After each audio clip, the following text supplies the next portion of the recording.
사랑과 은혜 하나님 감사합니다. 하나님 그렇습니다. 우리가 의지할 곳이 없어서 다시 하나님 앞에 나옵니다. 세상을 바라봤을 때 그 어느 것 하나 우리가 마음을 두고 그것을 소망을 둘 수가 없어서 다시금 소망의 하나님께 의지하고 나왔습니다. 아버지 하나님 우리의 발걸음을 인도하사 주의 전에 나와서 주께 예배하고 주의 말씀을 듣게 하시고 주께 기도케 하시니 감사드립니다. 아버지 하나님 오늘도 우리 가운데 성령을 충만케 하여 주시옵소서. 성령께서 우리 가운데 친히 임재해 주셔서 우리를 인도하여 주시고 또한 그로 말미암아 우리가 하나님께서 주시는 은혜와 승리를 맛보게 하여 주옵소서. 하나님께서 우리와 함께 계심을 믿고 감사를 드리오며 우리 구주 예수 그리스도의 이름으로 기도드렸습니다. 아멘. 오늘 하나님께서 우리들에게 주신 생명의 말씀은 마태복음 26장 36절로 45절까지의 말씀입니다. 마태복음 26장 36절로 45절까지의 말씀입니다. 다 같이 신조비 읽고 함께 봉독하겠습니다. 이에 예수께서 제자들과 함께 겟세마나라는 곳에 이르러 제자들에게 이르시되 내가 저기 가서 기도할 동안에 너희는 여기 앉아 있으라 하시고 베드로와 세베대의 두 아들을 데리고 가실새 고민하고 슬퍼하사 이에 말씀하시되 내 마음이 매우 고민하여 죽게 되었으니 너희는 여기 머물러 나와 함께 깨어 있으라 하시고 조금 나아가사 얼굴을 땅에 대시고 엎드려 기도하여 이르시되 내 아버지여 만일 할만하시거든 이 잔을 내게서 지나가게 하옵소서. 그러나 나의 원대로 마시옵고 아버지의 원대로 하옵소서 하시고 제자들에게 오사 그 자는 것을 보시고 베드로에게 말씀하시되 너희가 나와 함께 한 시간도 이렇게 깨어 있을 수 없더냐. 시험에 들지 않게 깨어 기도하라. 마음에는 원이로되 육신이 약하도다 하시고 다시 두 번째 나아가 기도하여 이르시되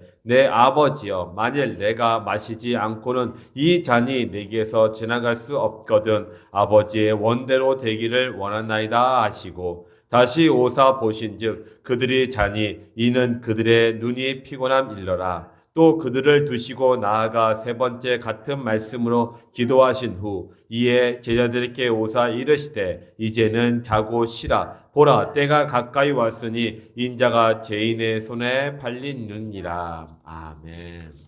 하나님께서 이 새벽에 우리들에게 주신 생명의 말씀을 가지고 예수 그리스도의 죽으심이라는 주제로 말씀을 증거했을 때 하나님의 크신 은혜를 다 받으시기를 주의 이름으로 축원드립니다.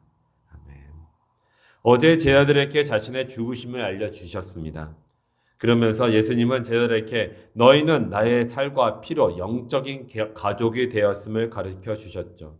그리고 자신의 힘과 능력에 의지하지 말고 오직 예수님만 믿고 의지하라고 말씀하셨습니다.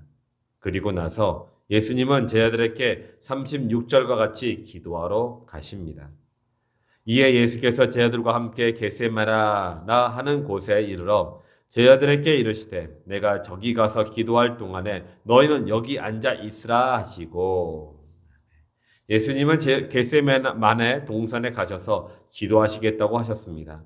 이 겟세마네라는 동산의 지명이 가지고 있는 의미는 올리브 기름을 짜는 곳이라는 의미를 가지고 있습니다.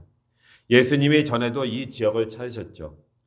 그런데 오늘 다시금 이렇게 찾아오신 것을 생각해 보면은 이 지명이 갖고 있는 의미가 이곳에 오실 수 있도록 인도한 것이 아닐까. 또 이 지명이 갖고 있는 의미가 예수 그리스도의 그 마지막 기도하고 연관이 있지 않을까라는 생각을 할 수 있습니다.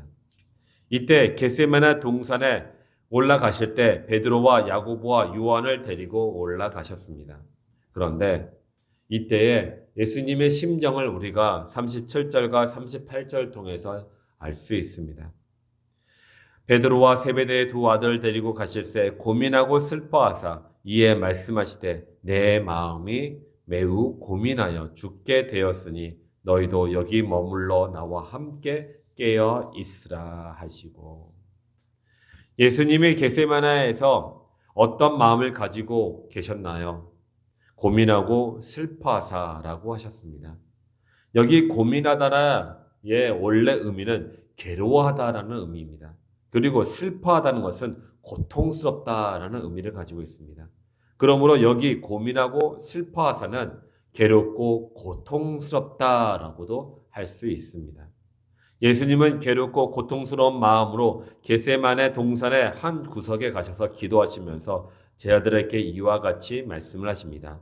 38절에 이에 말씀하시되 내 마음이 매우 고민하여 죽게 되었으니 너희는 여기 머물러 나와 함께 깨어 있으라 하시고, 여기 예수님은 제자들에게 내가 지금 괴로우니 너희가 여기 있으면서 나와 함께 깨어 있으라라고 당부의 말씀을 하셨습니다.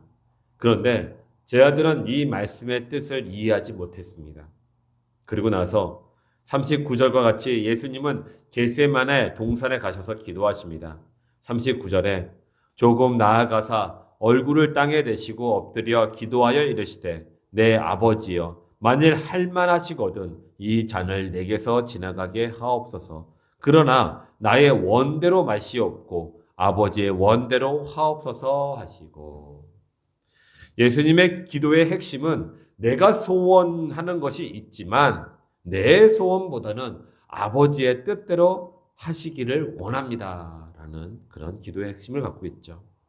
참으로 아름다운 그런 기도입니다. 하지만 한편으로 보면은 참으로 애매한 마음입니다. 이것도 아니고 저것도 아니고, 만약 제가 하나님이라면 참 무엇을 결정하기가 힘들 정도로 어려운 그런 기도였습니다. 사실 예수님이 그동안 하나님의 뜻대로 순종하시면서 이런 적이 한 번도 없으셨습니다. 그냥 예수님은 이것저것 따지지 않으셨어요. 자기가 힘들고 어렵고 고통스럽고 아픔이 있든 뭐 이것저것 따지지 아니하시고 무조건적으로 하나님의 뜻에 순종하셨습니다. 그런데 오늘 예수님을 보면 참으로 얼마나 힘드시고 얼마나 괴로우시고 얼마나 고통스러우셨을까라는 생각을 절로 들게 합니다. 그도 그럴 것이 이제는 앞으로 로마 군사들에게 잡혀가셔서 당하실 고초를 예수님께서 생각해 보실 때 그 누구도 다 똑같이 끔찍하거든요. 그 고초는 가혹하고 잔인합니다. 채찍질을 이때 39번을 맞습니다. 살점이 다 뜯겨나가고 피가 튀어갑니다. 홀로 서기도 힘듭니다. 그런데 그렇게 고통 중에 있음에도 불구하고 로마 군사는 예수님에게 무거운 십자가를 짊어지게 하셨습니다. 그리고 저 높은 골고다 언덕 위에 그것을 짊어가시게 하시고 그곳에 십자가를 세우게 하시고 또 그곳에 못 박아 죽여버리셨죠. 이 모든 과정을 생각해 볼 때 차라리 죽는 것이 낫다라고 생각할 수밖에 없을 것만 같습니다. 그 정도로 가혹하고 잔인한 시간이었기 때문에 그렇죠. 예수님만이 아니라 모든 인간은 이런 십자가의 죽음 앞에서 무서움에 떨 수밖에 없습니다. 그래서 예수님은 괴롭고 고통 중에 하나님께 자신의 복잡한 심정을 솔직하게 기도하셨던 것이죠. 사랑하는 성도 여러분, 우리도 기도할 때 우리의 모든 기도는 예수 그리스도의 심정으로 기도해야 할 것입니다. 내가 원하는 바가 있지만 내 뜻보다는 하나님의 뜻이 이루어지기를 원합니다 라는 마음으로 기도하시기를 바랍니다. 하지만 예수님이 보여주시듯이 하나님은 자신의 뜻을 이루시는 분이심을 또 믿으시기 바랍니다. 우리의 기도가 하나님의 뜻에 합당하면 우리가 드리는 기도가 바로 응답해 주십니다. 하지만 우리가 기도하는 것들이 하나님의 뜻에 합당하지 아니하면 하나님은 우리의 기도를 바로 응답해 주시지 아니합니다. 어찌 되었든 하나님은 자신의 크신 뜻 안에 우리를 두십니다. 그리고 자신의 뜻을 이루고 또 내 뜻보다 하나님의 뜻이 이루어지는 것이 결과적으로는 더 좋습니다. 그렇기 때문에 하나님이 자신의 뜻을 이루시는 것에 감사하시기 바랍니다. 그렇다면은 내가 드리는 기도가 내 뜻대로 되지 아니할지도 모르는데 우리는 기도를 해야 할까요? 라는 질문이 자연스럽게 생깁니다. 이에 대해서 두 가지만 나누겠습니다. 첫 번째, 계속 기도를 해야 합니다. 내 뜻대로 응답하시지 아니한다고 하실지라도 하나님의 뜻대로 하실 것이라는 것을 우리가 믿고 그것을 놓고 계속 기도를 해야 합니다. 오늘 예수님도 한 번만 기도한 것이 아닙니다. 44절에 보시면은 예수님이 이렇게 하셨습니다. 또 그들을 두시고 나아가 세 번째 같은 말씀으로 기도하신 후에, 여러분 다 알다시피 주여 삼창이라고 있습니다. 주여 세 번 부르고 우리 함께 기도하시다. 그것이 이 구절로 인하여 생겼다고 합니다. 예수님도 자신의 같은 기도 제목을 세 번이나 기도를 하셨다고 하십니다. 비록 자신의 뜻보다 하나님의 뜻이 이루어지기를 원하고 있지만 그래도 예수님의 기도문에 있듯이 만일 할만하시거든이라는 마음으로 기도를 하셨던 것이었습니다. 지금 자신의 눈앞에 있는 상황이 괴롭고 고통스럽지만 그 상황이 하나님이 내게 주시는 거라면 나는 감당하겠습니다 라고 하나님께 기도를 했던 것이었습니다. 그렇습니다. 처음에는 기도하실 때는 예수님은 자신에게 주신 십자가를 제거해 주시기를 위해서 기도하셨을 것입니다. 그런 마음을 가지고 계셨겠죠. 하지만 세 번째 기도하실 때는 자신에게 주어진 이 일을 향하신 하나님이 자신의 뜻을 이루실 것이라는 것을 이제는 믿기 시작하셨던 것이에요. 그래서 45절과 46절과 같이 담담하게 하나님께 기도를 하셨습니다. 45절과 46절에 이에 제자들에게 오사 이르시되 이제는 자고 쉬라. 보라, 때가 가까이 왔으니 인자가 죄인의 손에 팔리느니라. 일어나라, 나와 함께 가자. 보라, 나를 파는 자가 가까이 왔느니라. 사랑하는 성도 여러분, 우리도 언젠가는 예수님과 같은 순간이 찾아올 것입니다. 지금 내 앞에 놓여 있는 이 상황에서 제발 하나님의 뜻이 아닌 내 뜻대로 되기를 원합니다 라고 기도를 하지 아니하셨으면 좋겠습니다. 우리는 늘 내 뜻대로가 아닌 하나님의 뜻대로 되기를 원합니다 라고 기도하시기 바랍니다. 이 기도가 하나님께서 우리를 행복하게 해주시고 우리를 평안케 하실 줄 또한 믿으시기 바랍니다.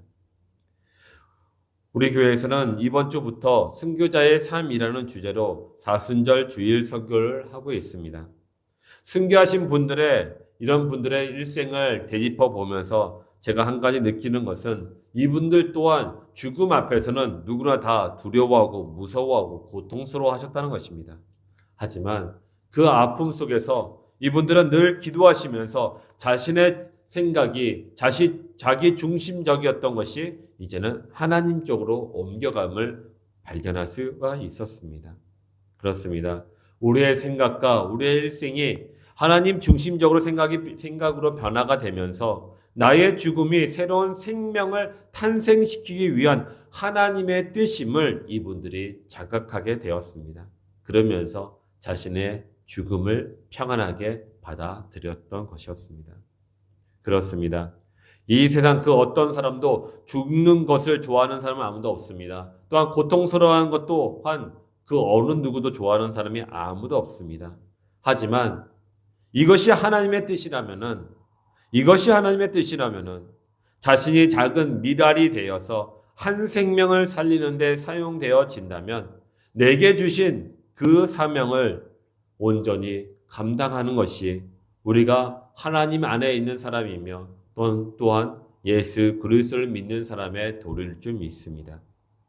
그리고 두 번째로 내가 드리는 기도가 내 뜻대로 되지 아니 될지 모르는데 기도해야 하는가? 이거에 대한 질문이 생길 때 우리는 40절과 41절 같이 기도의 동력자들을 만들어야 합니다. 40절과 41절에 제자들에게 오사 그 자는 것을 보시고 베드로에게 말씀하시되 너희가 나와 함께 한 시간도 이렇게 깨어 있을 수 없더냐. 시험에 들지 않게 깨어 기도하라. 마음에는 원이로되 육신이 약하도다 하시고. 비록 제자들이 예수님과 같이 피땀을 흘리시면서 기도를 하지 않더라도 예수님은 제자들을 자신의 사명의 동력자로 여기시고 자신을 위해서 기도해달라고 부탁을 하셨습니다. 그렇습니다. 우리도 그래야 됩니다. 우리도 비록 나와 같은 심정으로 기도를 하지 않더라도 나를 위해 기도하는 기도의 동력자를 만드는 것은 우리들에게 매우 귀한 일입니다. 왜냐하면 기도 제목을 나눈다는 것은 우리가 믿음 안에 있다는 것을 서로 확인하는 일이며 서로 돕는 일입니다. 서로 힘들고 어려울 때 그 상대방의 기도를 내가 하고 또 상대방은 나를 위해 기도하고 이러면서 우리가 힘들고 어려울 때 서로가 살릴 수 있는, 세워줄 수 있는 그런 동력자가 있다는 것, 그것이 우리들에게 주신 하나님의 축복인 줄 믿습니다. 그러므로 우리는 기도 제목을 나눈다는 것은 자신을 다른 사람께 맡기는 일이며 자신을 맡길 수 있는 기도의 동력자이야말로 진정한 영적인 가족임을 우리가 확인할 수 있습니다. 그래서 기도의 제목이 응답받을 때 함께 기도하고 만약 기도의 제목에 따라 응답받지 못할 때에도 우리가 함께 슬퍼하는 사람이 있다면 우리의 신앙생활은 더욱더 풍성해지고 기쁨과 평안이 넘칠 줄 믿습니다. 사랑하는 성도 여러분, 이제 말씀을 맺고자 합니다. 예수님은 오늘 겟세마네 동산에서 앞으로 자신이 감당해야 할 일을 놓고 하나님께 나아가 기도를 드렸습니다. 정말 간절하고 애절하고 절박한 마음으로 하나님께 기도를 드렸습니다. 하지만 우리 모두 다 알다시피 하나님은 예수님의 기도에 응답하지 아니하셨습니다. 왜일까요? 예수님이 죽어야 우리 모두가 살아나기 때문에 그렇습니다. 미랄을 심어야 열매를 맺고 피 흘림이 있어야 새 생명이 태어날 수 있기 때문에 하나님은 예수 그리스도의 그 기도에 응답을 하지 아니하셨고 예수님은 십자가에 죽으셨습니다. 어느 누구에게도 고통과 괴로움을 싫습니다. 피하고 싶습니다. 하지만 감당할 수밖에 없을 때 우리 모두는 예수님과 같이 기도하시기 바랍니다. 예수님과 같이 기도의 동력자들을 만드시기 바랍니다. 그럼 하나님의 뜻을 알고 이것이 오늘 하루를 버틸 수 있게 해주는 능력과 평안이 될 줄을 믿으시고 그것에 인하여 늘 승리하시기를 주의 이름으로 축원드립니다. 기도하겠습니다. 사랑과 은혜 하나님 감사합니다. 아버지 하나님 그렇습니다. 우리 또한 예수 그리스도의 그 마음 간절하고 애절하고 절박한 심정으로 하나님께 나아옵니다. 아버지 하나님, 우리가 진정 하나님께 목소리를 높여서 또한 두 손을 높이 들고 또한 무릎 꿇고 머리를 숙이고 정말 하나님을 경외하는 마음으로 하나님께 우리가 기도를 드립니다. 아버지 하나님, 그 기도가 정말 내 뜻대로 되어지는 기도가 아니라 진정 하나님의 뜻대로 되기를 원하는 기도요오니 하나님, 그로 인하여 우리들에게 하나님의 평안을 더하여 주시고 믿음이 더욱더 굳건해지게 하여 주시옵고 하나님과 동행하며 예수 그리스도와 함께함이 우리들에게 참된 평안이 됨을 깨닫게 하여 주옵소서. 믿게 하여 주시옵소서. 그 하나님 우리 가운데 늘 함께 하시는 예수 그리스도의 그 아름다우심과 그 선하심과 그 평안이 우리 모두가 하루를 살아갈 수 있는 능력이 되게 하여 주옵소서. 오늘 하루도 하나님께 맡겨오며 우리 구주 예수 그리스도의 이름으로 기도드렸습니다. 아멘.